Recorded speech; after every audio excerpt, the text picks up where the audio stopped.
وہ بھی کیا دن تھے، پنکی کے پاس جن تھے.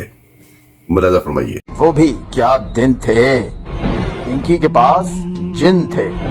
بس تالی بجاتی تھی جو چاہو لے آتی تھی، پہن کے سیاہ لباس لگاتی تھی زور سے آواز. 5 خیرات ہو یا 10 کرپشن تھی ہر طرف باس. دوشا خانہ سارا کھا گئی، ڈوگی بھی 10-20 ارب کما گئی. جب چاہا مذہبی ٹچ دیا، کرپشن کر کے بھی بچ گیا، کیونکہ پنکی کے پاس جن تھے. وہ بھی کیا دن تھے.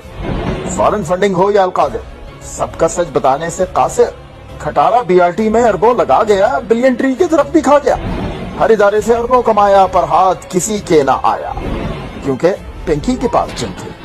وہ بھی کیا دن تھے. پھر ایک دن انجنوں کو فرشتے پڑ گئے، اور جن سارے آپس میں ہی لڑ گئے. کچھ بھاگے، کچھ دوڑے، کچھ ڈر گئے. ہاتھ جوڑ کے معافی مانگ کے سب گھر گئے. دوبارہ وزیر اعظم بننے کے خواب سارے مر گئے. یوں جنوں کا قصہ تمام ہوا. سکھوں صبح شام ہوا. عوام پھر سے جڑ گئی، تبدیلی کہیں ٹر گئی.